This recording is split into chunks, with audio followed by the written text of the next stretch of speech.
Hi hello welcome to T T academy.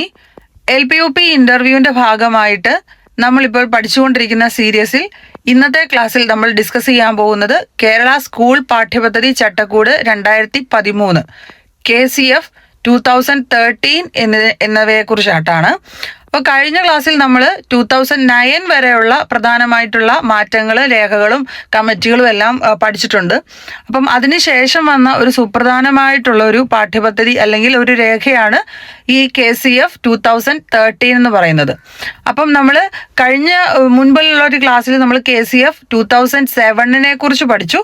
അപ്പം അതിനുശേഷം അതിനെ കുറച്ചുകൂടെ മോഡിഫൈ ചെയ്ത് വന്നിരിക്കുന്നതാണ് KCF 2013. അപ്പം നമുക്കിനി ഇതിൻ്റെ ലക്ഷ്യങ്ങളും ബാക്കിയുള്ള കാര്യങ്ങളും എല്ലാം നമുക്കൊന്ന് വിശദമായി നോക്കാം. അപ്പം നമുക്ക് വീഡിയോയിലേക്ക് കിടക്കാം. KCF 2013 ലക്ഷ്യങ്ങൾ: പഠനം വിദ്യാർത്ഥി കേന്ദ്രീകൃതവും പ്രക്രിയാബന്ധിതവും പ്രവർത്തനോന്മുഖവും മൂല്യാധിഷ്ഠിതവുമായിരിക്കണം. പഠന നേട്ടങ്ങൾക്ക് ഊന്നൽ നൽകണം. ജ്ഞാനനിർമ്മിതിവാദ അടിത്തറയിൽ ഊന്നിയ പാഠ്യപദ്ധതി ആയിരിക്കണം. അധ്യാപകർക്ക് പഠനതന്ത്രങ്ങൾ സ്വീകരിക്കാനുള്ള സ്വാതന്ത്ര്യം ഉണ്ടായിരിക്കണം. വിവരവിനിമയ സാങ്കേതിക വിദ്യ ഒരു ഉപാധിയായി ഉപയോഗിക്കണം. ആരോഗ്യ, കായിക വിദ്യാഭ്യാസ, കലാവിദ്യാഭ്യാസ, പ്രവൃത്തി പരിചയം എന്നിവ പരിഗണിക്കണം. അവകാശാധിഷ്ഠിത വിദ്യാഭ്യാസത്തിന് ഊന്നൽ നൽകണം. അധ്യാപകനെ സഹരക്ഷിതാവിൻ്റെ തലത്തിലേക്ക് ഉയർത്തുന്നു.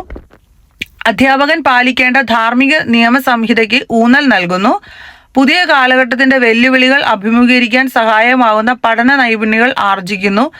മാനുഷിക മൂല്യങ്ങൾ ഉൾക്കൊള്ളുന്ന തലമുറയെ സൃഷ്ടിക്കാൻ പര്യാപ്തമായത് അവസര തുല്യതയും സമത്വവും ഉറപ്പുവരുത്തണം.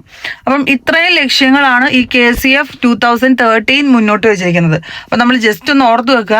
പക്ഷേ ഈ കാര്യങ്ങളൊക്കെ നമുക്ക് ഓർത്തു വെക്കാൻ വളരെയധികം എളുപ്പമാണ്. കാരണം നമ്മുടെ ഇന്നത്തെ വിദ്യാഭ്യാസം ഏകദേശം ഈ രീതിയിലാണ്. സിലബസ് ഒക്കെ ഈ പറയുന്ന പോലെ കലാപഠനം അല്ലെങ്കിൽ കായികം, പ്രവൃത്തി പരിചയം ഒക്കെ ഊന്നൽ നൽകിക്കൊണ്ടുള്ള ഒരു പാഠ്യപദ്ധതിയാണ് നമ്മളിപ്പോൾ ഓൾറെഡി ഫോളോ ചെയ്തുകൊണ്ടിരിക്കുന്നത്.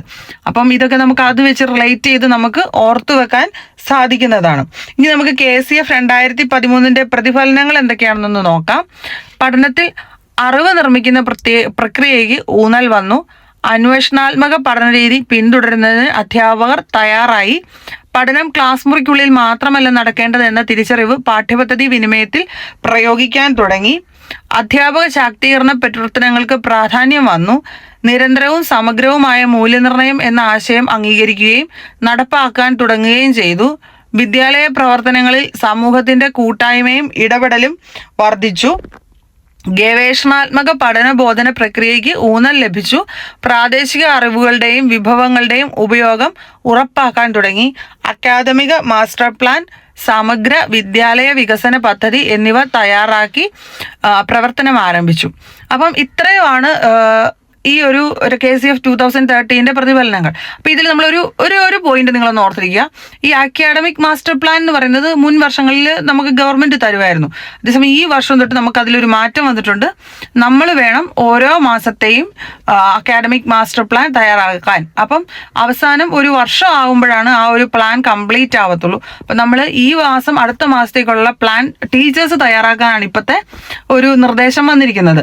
അപ്പം അതിനകത്ത് ദിനാചരണങ്ങളും ഓരോ സബ്ജക്റ്റിൻ്റെയും എന്തൊക്കെ പ്രവർത്തനങ്ങൾ ചെയ്യാമെന്നും എല്ലാം കൂടെ കൂട്ടിയാണ് അങ്ങനെ ഒരു മാസ്റ്റർ പ്ലാൻ തയ്യാറാക്കുന്നത്. അപ്പം ഇതെല്ലാം KCF 2013 പ്രതിഫലനങ്ങളാണ്. ഓർത്തു വെക്കുക. എല്ലാവരും ഇൻ്റർവ്യൂവിനായിട്ട് നന്നായിട്ട് തയ്യാറെടുക്കുക. Thank you for watching.